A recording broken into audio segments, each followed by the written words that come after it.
이제 다윗을 좀 보도록 하겠습니다. 다윗은 이번에 골리앗과의 싸움에서 이김으로써 목동에서 이제 장군으로 출세를 했습니다. 직업이 바뀌었어요. 그리고 출세를 했어요. 신분의 변화가 그에게 일어났습니다. 다윗은 금수저 출신도 아니잖아요. 또 그의 아버지가 건물주도 아니잖아요. 전적으로 다윗이 자수성가하는 사람이잖아요. 자기 스스로 그렇게. 도리어 아버지는 인정도 안 했어.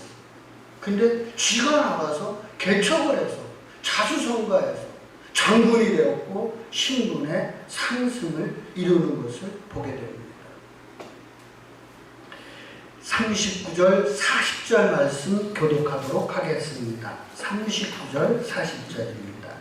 다윗이 칼을 군복이에 차고는 익숙하지 못함으로 시험적으로 걸어보다가 사울에게 말하되 익숙하지 못하니 이것을 입고 가지 못하겠나이다 하고 곧 벗고 손에 막대기를 가지고 시내에서 매끄러운 돌 5을 골라서 자기 목자에 재고 곧 주머니에 넣고 손에 물매를 가지고 블레셋 사람에게로 나아간다.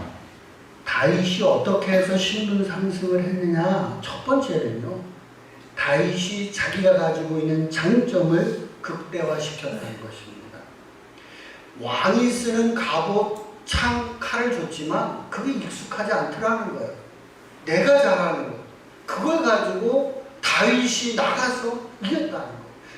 다윗이 잘하는 것은 물맷돌이었어요. 비록 시기는 지나가지고 석기 시대의 전투 방법이지만 이것이 중세까지 가거든요.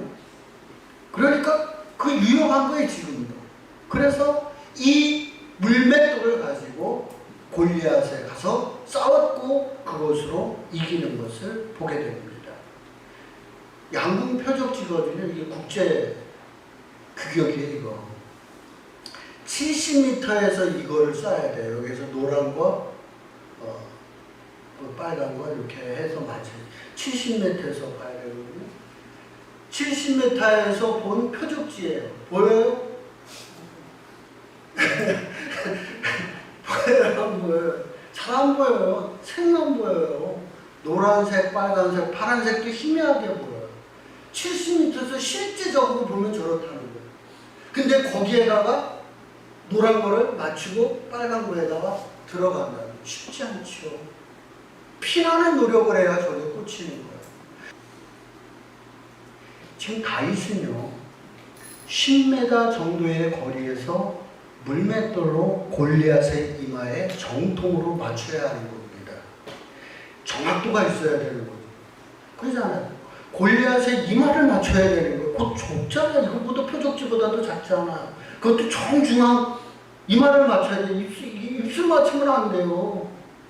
죽어야 사람이 안 죽지. 정중앙을 맞춰야 되는 거예요. 살짝 맞아가지고 피난다고 되나요?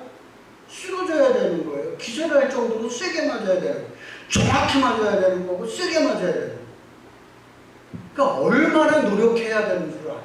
그냥 되는 게 아니라 피나는 노력을 해야만 이것이 가능해진다는 거예요. 그렇게 해야만 인생은 성공하는 거지 그냥 성공하는 거예요. 다윗이 그냥 성공한 게 아니라 다윗도 피나는 노력을 했기 때문에 그의 인생이 바뀔 수 있었다. 그런 얘기입니다. 말콤 글래드월이 아웃 나이라는 책에서 이야기하기를 뭐라고 해요? 1만 시간을 투자하라고 그러잖아요. 1만 시간을 투자하고 나면 그 분야의 달인이 된다고 그랬어요. 그럼 하루에 3시간씩을 하면 10년이에요. 10년 정도 3시간씩 꾸준히 하다 보면 그 분야의 달인이 된다. 제법 할 수 있는 사람이 된다는 거죠. 오카몬 목사님이 그의 책 광인론이라는 책을 썼는데요. 그분이 그 서론에서 그런 말을 써요. 미쳐야 미친다는 거예요. 미쳐야만 어느 경지에 도달한다, 미친다는 거예요. 미쳐야 미친다는 얘기를 하고 있습니다. 오 목사님은 제자 교육에 미친 사람이에요. 그랬더니 그 분야에 자기가 엄청 노력을 했더니 그 교회 성도 중에 몇 사람이 제자가 나오더라고요. 그 제자들이 지금의 사랑의 교회를 만들었다. 미쳐야 된다. 우리가 부모 탓, 하나님 탓하지 말고요. 자신이 잘하는 거에 1만 시간을 투자하라는 겁니다. 그러면 뭔가가 보여요. 다윗은 골리앗을 이길 수 있었던 첫 번째 비결은 그냥 무턱대고 달려들어서 된 게 아니라는 거예요.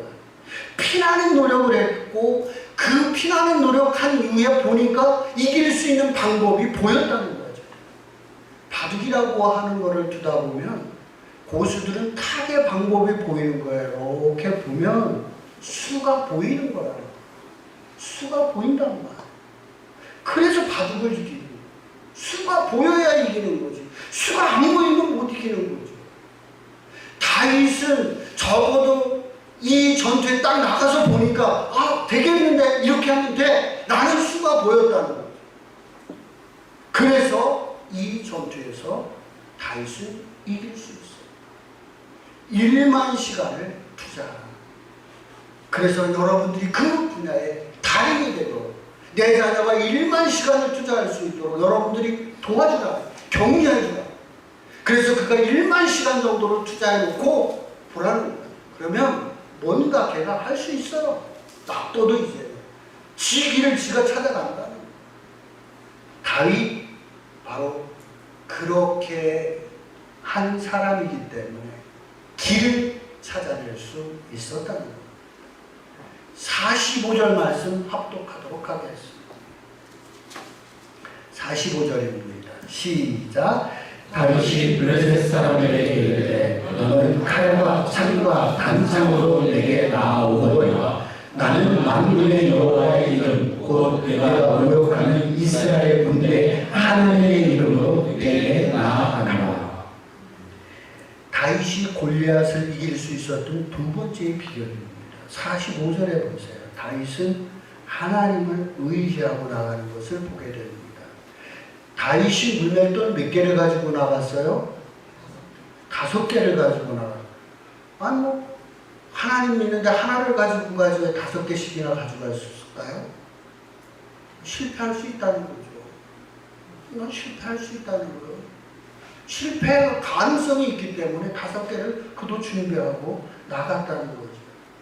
많은 사람들이 사업을 하려고 합니다. 아니 사업하려고 하는 사람들이 많습니다. 세무서에 가면 사업자 등록 내지 않아요? 많은 사람들이 사업자 등록을 냅니다. 5년 후까지 그 사업자 등록증을 유지하는 사람은 20%가 넘질 않습니다. 통계에 의하면 16% 정도 된다. 그러니까 90%, 80% 넘는 사람들이 망했다는 거예요. 내가 사업을 하려고 하고 그거를 준비했지만 망하는 사람이 80%가 넘는 거예요. 성공하는 사람은 10%도 안 돼요. 다윗은 목동의 시절에 양을 노리는 사자와 늑대들을 많이 보았습니다. 목동 시절에. 보통 늑대들이나 이렇게 약한 것들은 사람을 보면 도망을 갑니다. 그런데 사자나 곰은 사람을 봐도 도망을 안 가요. 이놈들은 달려든다는 거예요. 그런데 다윗은 도망을 안 가고 이 사자하고 곰하고 싸웠다는 거예요. 그 곰하고 한번 싸워볼까요? 곰을 물맷돌로 해가지고 딱 맞췄다고 그러세요. 그리고 곰이 하면서 아파 하면서 도망갈까요? 누가 나한테 대겼을 거 아니에요. 곰은 더 화가 나죠. 곰한테 돌 던지면 안 돼요. 다윗 그랬으니까 나도 돼. 절대로 안 됩니다.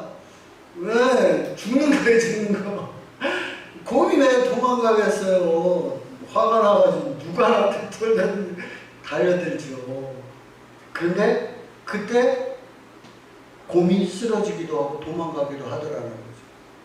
다윗은 하나님 나 돕고 있구나. 이걸 알았다는 거예요. 달려든 거를 체크한 거예요.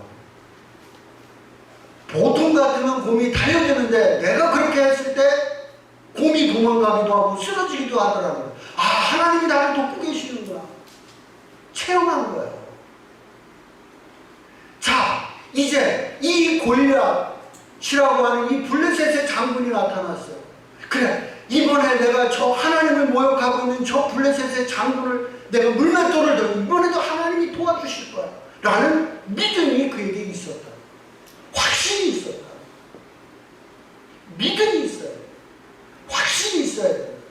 내가 성공을 하기 위해서는 믿음, 확신을 가지고 그 일에 달려들어야 돼. 다윗은 지금까지의 경험상 과거에 하나님이 이럴 때 도와주셨어. 이번에도 분명히 도와줘.